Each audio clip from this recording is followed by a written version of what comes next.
Good morning. I'm Matthew Adams. I'm the co-director of the North Abydos expedition of New York University and Princeton University. And we're standing next to the great royal monument of King Khasekhemwy, the last king of the Second Dynasty, one of the early kings of Egypt who were buried in the great royal necropolis here at Abydos at a place called El Gab, which is just in front of the cliffs in the distance there. All of the kings who built their tombs in that part of the site also built monumental funerary temples in this part of the site, and this is the only one still standing today. We're now walking through our restoration of one of the original gateways. The inside of this monument, like those of all the other kings who were here, is defined by a huge mud brick enclosure wall. This one originally stood about 12 meters high. The walls are about 5 meters thick. It's an area of around 10,000 square meters, and this ritual precinct was the place where the ceremonies of kingship were performed. King Khasekhemwy himself almost certainly was here and conducted ceremonies inside the monument. It was used during his lifetime, during his reign, but it ceased to be used at the time the king died and was buried in his tomb. It was abandoned at that point. But it remained a very sacred place, and no one touched it for 2,000 years after Khasekhemwy built it. And even when they did begin to use it again, they used it as the burial place of sacred animals. And we found hundreds of buried ibises, dogs, some other animals in the interior. Can you briefly describe the place? So, inside this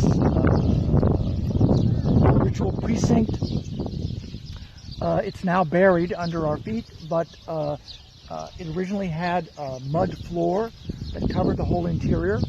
And on this floor, we found the remains of thousands of pottery vessels that were left from the rituals that were performed here.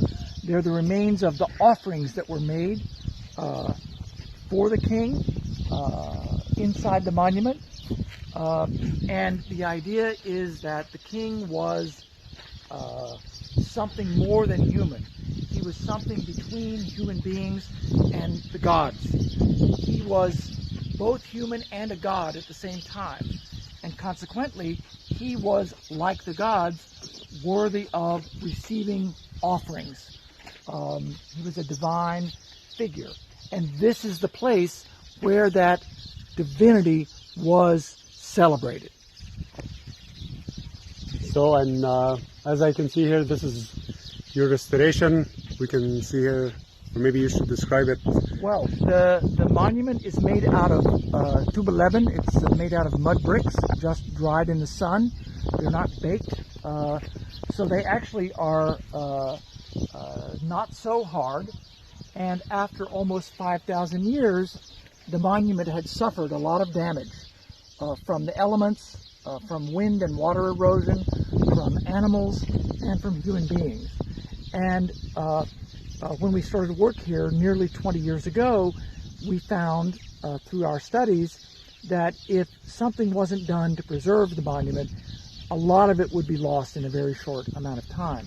So we began a program of comprehensive architectural preservation to save what we could of the original fabric of the monument, which is what you see. So this is the original brick. These are the original bricks. So these bricks are 5,000 years old. Correct. And so what our approach is to try to stabilize any serious structural problems to prevent further collapses and losses from the original fabric. But we aim to do this in a way that respects the existing character of the place, which is the result of its 5,000-year history. So we're not looking to rebuild the monument as it would have appeared new, but rather to just preserve it as it is. The one difference in our approach is with some of the gateways, because visitors are coming to the monument and they're going to be going in and out through the gateways. So we needed to do partial reconstructions, both to protect what's left of the original gateways and also to make these areas more understandable to people who come to visit. So this is the second gate. How many gates does it have? It has 4 gateways. And There are 2 larger, more complex ones. This is one. This one's at the southeast corner of the monument. this is the outer wall. This monument is unique at Abydos. Can we walk on this? Yep. No, I mean on the other wall. Yes. To get a view of the. You can walk up here. This monument is unique in that it has 2 walls. There's the main enclosure there, and this is surrounded by an outer enclosure wall. Not as thick, not quite as thick. And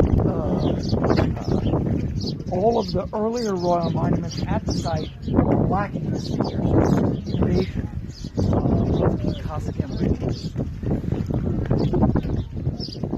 The view from here is impressive.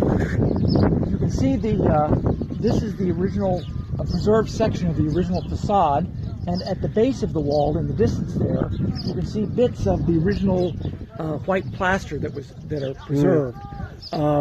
Originally, the monument was completely plastered and painted a brilliant white color, so it really would have been gleaming in the yellow sand of the desert. It would have been very, very impressive.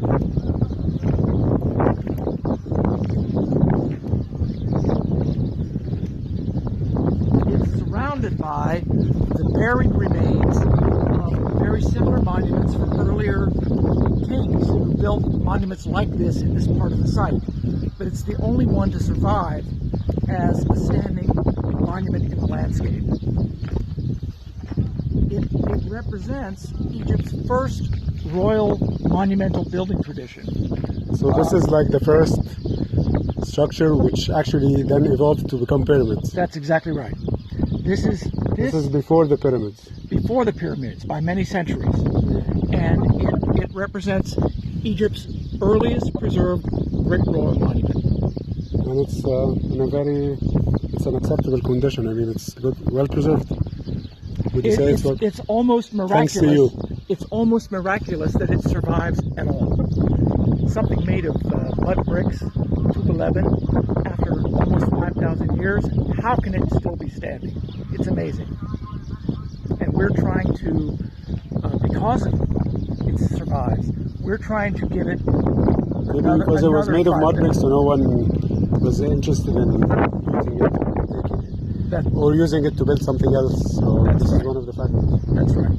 And so if through our conservation work we can give it another 5,000 years, I feel that we've been successful. Okay, thank you, Dr. Matthew. It's my pleasure.